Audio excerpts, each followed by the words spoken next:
Good morning student. आज हम एक नया कॉन्सेप्ट लेके आते हैं, that is complement of set.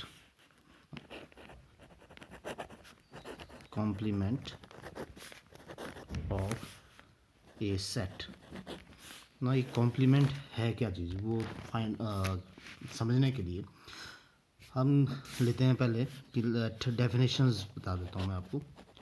Definition क्या है? Let U be the universal set. Universal set, U हम यूनिवर्सल सेट ले रहे हैं and A be the subset of U. Now जो ए सेट ले रहे हैं वो क्या है? सबसेट ऑफ यू है। Then complement of set A, set A is a set.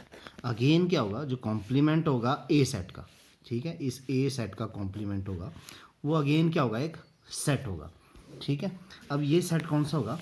Which contains या a set of all elements. All elements, नो क्या है? Complement of set A is a set of all elements which belongs to u but not belongs to a। Clear है? इसका मतलब क्या हुआ कि अगर यूनिवर्सल सेट गिवन है हमें एंड ए उसका सबसेट है तो ए का कॉम्प्लीमेंट लेंगे। ए का कॉम्प्लीमेंट में यू के एलिमेंट सारे, वो सारे एलिमेंट्स आएंगे जो ए के एलिमेंट्स नहीं होंगे। अब ए के एलिमेंट्स क्या होंगे? ए के एलिमेंट्स भी यू में होंगे because all the elements of A R present in you because A is the subset of you. तो हमने वो वाले एलिमेंट्स को नेग्लेक्ट करना है, उसको नहीं लेना है जो ए के यू में है। उसके अलावा सारे यू के एलिमेंट्स लेने हैं तो वो कॉम्प्लीमेंट में। ना इसको लिखते कैसे? सिंबॉलिकली ए कॉम्प्लीमेंट को इस तरह से लिखा जाता है, ए के ऊपर डैश लगाकर हम क्या करते हैं, इसको कैसे बोलते हैं? A complement. ना ए कॉम्प्लीमेंट की डेफिनेशंस को लिखना होगा तो कैसे लिखेंगे? ए कॉम्प्लीमेंट एक सेट है, सेट के एलिमेंट एक्स हैं, एक्स सच दैट एक्स क्या करता है? That belong to U. And second condition कि x does not belong to A. तो ये कंडीशन होगी, ये डेफिनेशंस क्या है? कॉम्प्लीमेंट की। इसको इजीली समझने के लिए देखो, सपोज करते हैं हमारे पास यूनिवर्सल सेट क्या है?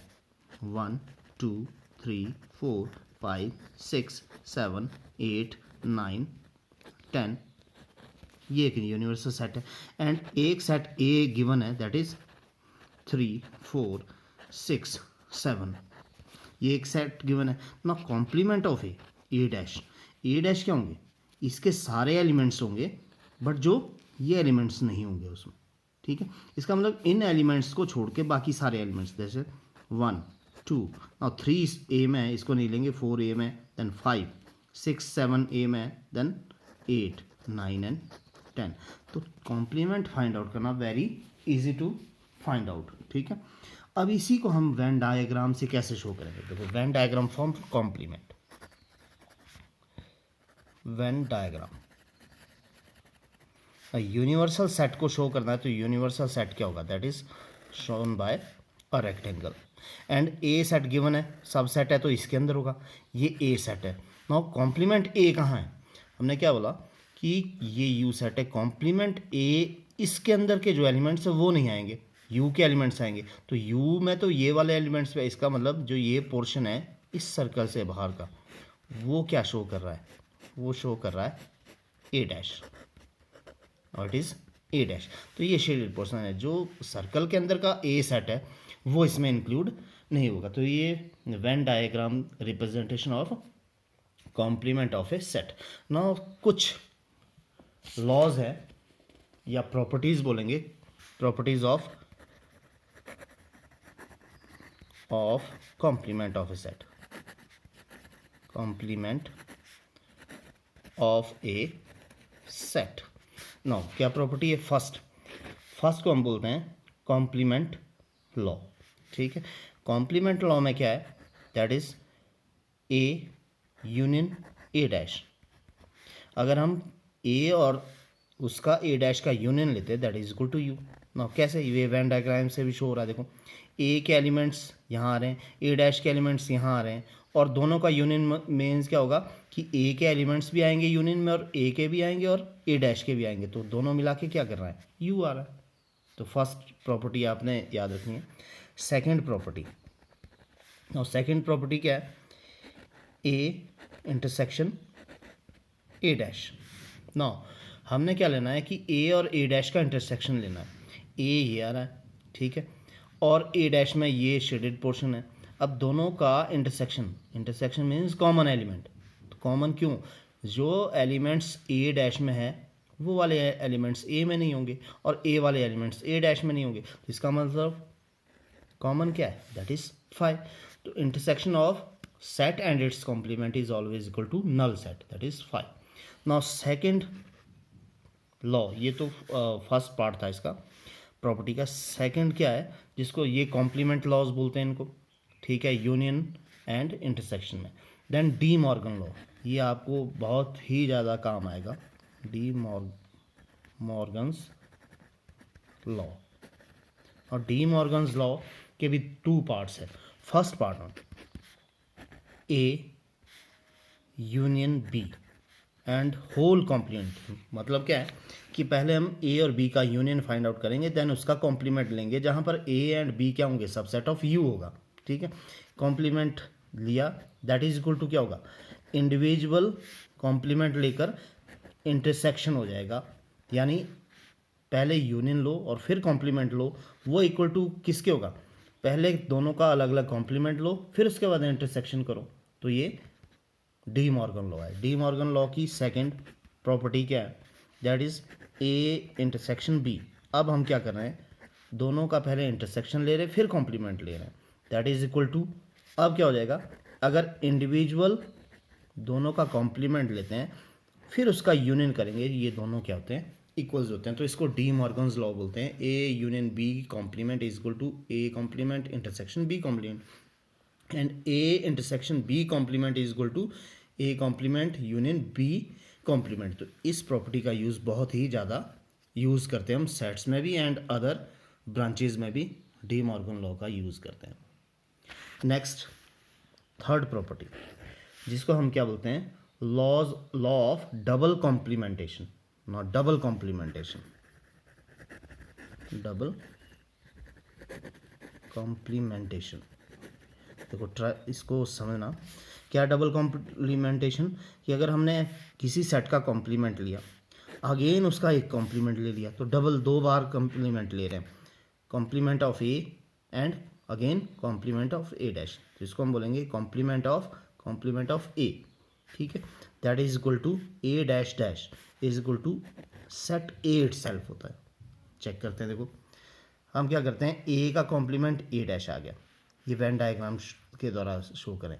इसका कॉम्प्लीमेंट क्या हो गया, वो सारे एलिमेंट्स होंगे जो यू में ए डैश में नहीं है, तो वो कौन से एलिमेंट है, ए, दोबारा ए डैश का कॉम्प्लीमेंट लेंगे तो ए आ जाएगा, ठीक है। जैसे हमने एक एग्जांपल लिया था यहाँ पर ए डैश, नाउ ए डैश का अगेन कॉम्प्लीमेंट लेते तो ये एलिमेंट्स नहीं आएंगे, इनको छोड़ के यू के एलिमेंट्स आएंगे, तो इनको छोड़ के यू के एलिमेंट्स कौन से हैं, ये वाले ही हैं। तो A double complement is equal to double complement of a set is equal to the set itself. Now next fourth law जो है, law of empty set and universal set। यहाँ हम empty और universal set का लेते हैं, मतलब कि अगर हमारे पास empty set है और उसका हमने क्या लेना है, complement लेना है, किसके इक्वल होगा, universal set के इक्वल होगा। एम्प्टी सेट में कोई भी एलिमेंट नहीं, और एम्प्टी सेट हर सेट का क्या होता है, सबसेट होता है, तो ये फाई यू का सबसेट है, इसमें कोई भी एलिमेंट्स नहीं है, तो उसका कॉम्प्लीमेंट मतलब इसके एलिमेंट्स को छोड़कर, तो इसमें कुछ भी नहीं है, उसको छोड़कर क्या है, यूनिवर्सल में सारे एलिमेंट्स है, वो आ जाएगा। एंड इसी का सेकेंड पार्ट, अगर हम यूनिवर्सल सेट का ही कॉम्प्लीमेंट लेते हैं, अब कॉम्प्लीमेंट तो सब सेट का होता है, तो यूनिवर्सल सेट अपने आप का ही क्या है, सब सेट है। तो यूनिवर्सल सेट का कॉम्प्लीमेंट, अब यूनिवर्सल सेट में सारे एलिमेंट्स आएंगे। अब वो एलिमेंट्स जो यूनिवर्सल सेट में नहीं है वो क्या है, दैट इज़ 5। तो वो 5 यानी कोई भी एलिमेंट्स नहीं है तो वो 5।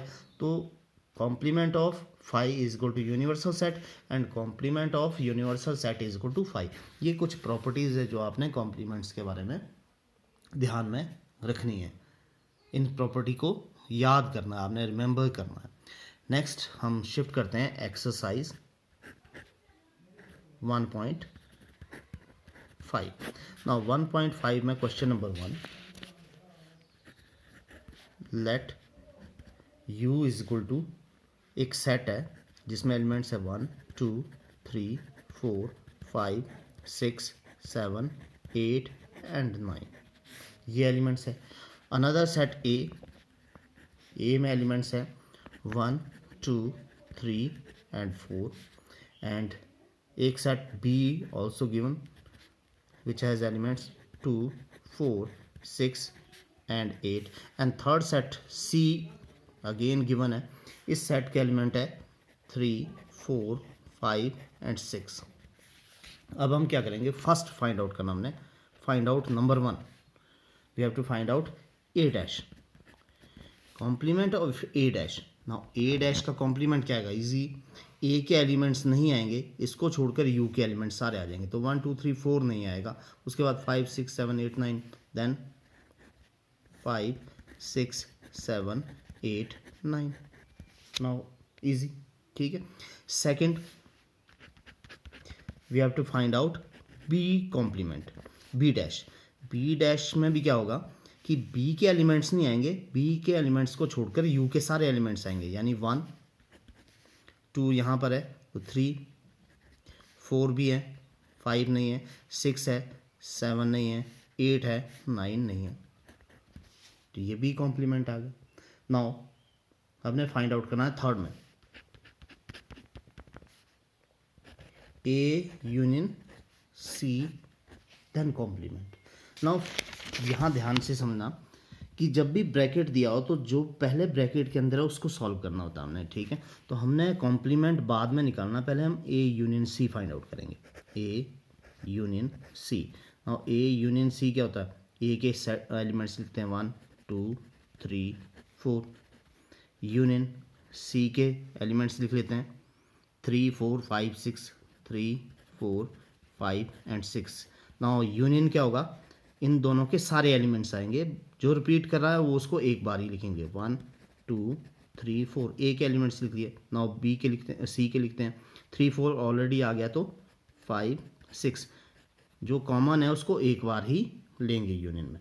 नाउ अब हमारे पास एक सेट आ चुका है तो अब इसका कॉम्प्लीमेंट ले लेंगे, ए यूनियन सी कॉम्प्लीमेंट। जब हमने ए यूनियन सी कॉम्प्लीमेंट निकालना है तो पहले A union C find out करेंगे, उसके बाद कॉम्प्लीमेंट लेंगे। ए यूनियन सी ये सेट आ गया, अब हमने इसका कॉम्प्लीमेंट लेना है। तो कॉम्प्लीमेंट में क्या बोला, जिस सेट का कॉम्प्लीमेंट ले रहे हैं उसके एलिमेंट्स नहीं होने चाहिए, किसके एलिमेंट्स होने चाहिए, यूनिवर्सल के। तो 1 2 3 4 5 6, 1 2 3 4 5 6 ये नहीं आएगा, उसके अलावा 7 8 9 ये आ जाएगा इसके कॉम्प्लीमेंट, 7 8 9। ना ओके क्लियर। नेक्स्ट शिफ्ट करते हैं क्वेश्चन नंबर इसी के फोर्थ पार्ट के, फोर्थ पार्ट में we have to find out A union B complement. ना ए यूनियन बी कॉम्प्लीमेंट ये आपके लिए आपने ट्राई करना, फर्स्ट ए यूनियन बी ही फाइंड आउट करना है।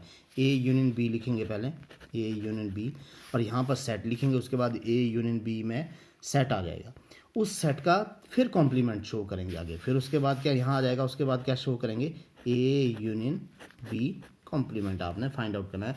यानी जो यहाँ पर सेट में एलिमेंट्स आ रहे हैं वो वाले एलिमेंट्स को छोड़कर यू में जो भी एलिमेंट्स है वो ले लेंगे यहाँ पर।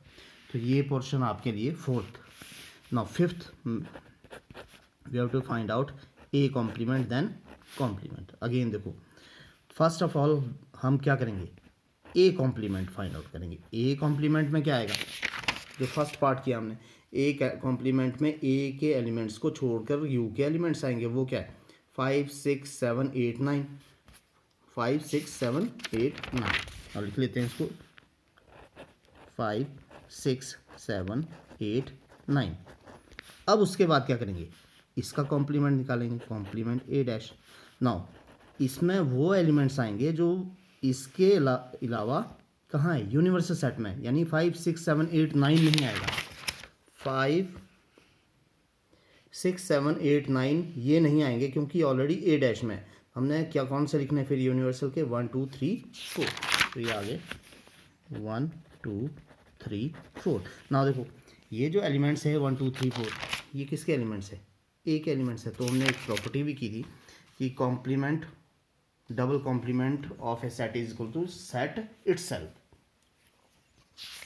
ठीक है, नेक्स्ट सिक्स्थ पार्ट में हमने फाइंड आउट करना है बी माइनस सी कॉम्प्लीमेंट। देखो कॉम्प्लीमेंट और इसमें डिफरेंस में डिफरेंस है। जब हम कॉम्प्लीमेंट ले रहे हैं तो कॉम्प्लीमेंट में उस सेट के एलिमेंट्स नहीं आएंगे, ठीक है, यूनिवर्सल के आएंगे। पर जब हमने डिफरेंस लेना है तो डिफरेंस में क्या आएगा, बी सेट के एलिमेंट्स आएंगे पर वो सी वाले नहीं आएंगे जो सी में। तो फर्स्ट ऑफ ऑल हमने डिफरेंस फाइंड आउट करते हैं, B minus C is equal to B elements लेते हैं। बी के एलिमेंट्स है 2 4 6 8, देन 2 4 6 8 माइनस सी के एलिमेंट्स हैं 3 4 5 6, 3 4 5 6, ये हमने पहले क्वेश्चन में लिख लिया। अब डिफरेंस में क्या आता है, डिफरेंस अगेन एक सेट है पर उसमें जो आगे वाला सेट है उसके एलिमेंट्स आएंगे और जो पीछे वाला सेट है उसके एलिमेंट्स नहीं आएंगे। तो वो 2 तो 2 नहीं है पीछे, 4 है तो ये नहीं आएगा, देन 6 भी है ये नहीं आएगा, देन 8 नहीं है तो ये आएगा। क्लियर, डिफरेंस और कॉम्प्लीमेंट में। अब जब कॉम्प्लीमेंट लेना होगा इसका तो ये वाले एलिमेंट्स नहीं आएंगे, तो किसके साथ देखेंगे, यूनिवर्सल के साथ। No P minus C complement is equal to, जब हमने इस पी माइनस सी का सेट आ गया है तो इसका कॉम्प्लीमेंट में क्या होगा, इस बी माइनस सी के एलिमेंट्स नहीं लेंगे, इसके अलावा जितने भी एलिमेंट्स कहाँ हैं यूनिवर्सल सेट में वो लेंगे, यानी 2 और 8 को छोड़कर, 2 और 8 को छोड़कर बाकी सारे एलिमेंट्स आएंगे कॉम्प्लीमेंट में, 1 3 4 5 6 7 एंड 9। कॉम्प्लीमेंट में आगे 1 3 2 नहीं आएगा, 4 5 6 7 8 नहीं आएगा तो 9 आ जाएगा। ये बी माइनस सी कॉम्प्लीमेंट। तो इस तरह से कॉम्प्लीमेंट जो है very easy to find out. आपने कॉम्प्लीमेंट कैसे फाइंड आउट करते हैं उसके लिए सिर्फ एक ध्यान में रखनी है एक बात, जिस भी सेट का कॉम्प्लीमेंट फाइंड आउट करना है उस सेट के एलिमेंट्स को हम नहीं लेंगे, उस सेट के एलिमेंट्स के अलावा जो बाकी एलिमेंट्स कहाँ हैं यूनिवर्सल सेट में उसको लेंगे। Next question number 2। Question number 2 में universal set, if u is equal to, complements के लिए ऑलवेज हमारे को एक यूनिवर्सल सेट गिवन होगा, बाकी यूनियन इंटरसेक्शन एंड डिफरेंस के लिए यूनिवर्सल सेट गिवन नहीं होगा, ये ध्यान में रखना।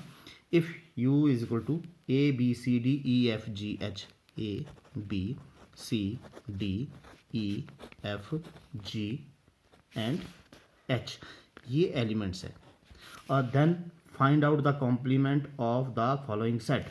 नाउ ये क्या हो रहा है, हमने कॉम्प्लीमेंट फाइंड आउट करने किसके, नंबर वन में ए सेट गिवन है, A is equal to A B C. हमारे को क्या कहा कि फर्स्ट में ए सेट गिवन है, इसका कॉम्प्लीमेंट फाइंड आउट करना है, then A dash is equal to, complements में क्या आएंगे, ये एलिमेंट्स नहीं आएंगे, इसके अलावा जो यू में एलिमेंट्स वो आ जाएंगे, ए बी सी नहीं आएगा, उसके बाद डी से एच तक आ जाएंगे, तो क्या आ जाएगा D E F G and H, ये सारे एलिमेंट्स आ गए कॉम्प्लीमेंट में। सेकेंड पार्ट क्या बोल रहा है, गिवन सेट बी है और बी में यहाँ पर एलिमेंट्स है D E F and G. Now हमारे को फाइंड आउट करना है इसका कॉम्प्लीमेंट, जितने भी गिवन सेट है उनका कॉम्प्लीमेंट्स। तो कॉम्प्लीमेंट्स में क्या आएंगे, यूनिवर्सल सेट के सारे एलिमेंट्स आएंगे इन सेट्स को छोड़कर। तो यूनिवर्सल में ए से लेकर एच तक है, ठीक है, तो ए यहाँ पर नहीं है, ए भी लिख लेंगे, बी भी नहीं है, सी भी नहीं है, डी आ गया नहीं लेंगे, ई भी नहीं आएगा, एफ जी भी नहीं आएगा, और उसके बाद एच, तो ये बी डैश आ गया, ठीक है। नाउ जो सेकंड और थर्ड और फोर्थ पार्ट है वो आपने करना है। थर्ड पार्ट में हमें सी सेट गिवन है, सी सेट गिवन है, that is A C E and ji.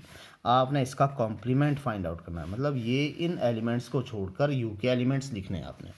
Then fourth part में गिवन सेट डी है, और डी में एफ जी एच एंड ए, यहाँ पर भी आपने डी का कॉम्प्लीमेंट फाइंड आउट करना है। इन एलिमेंट्स को छोड़कर यू के सारे एलिमेंट्स लिखने हैं आपने।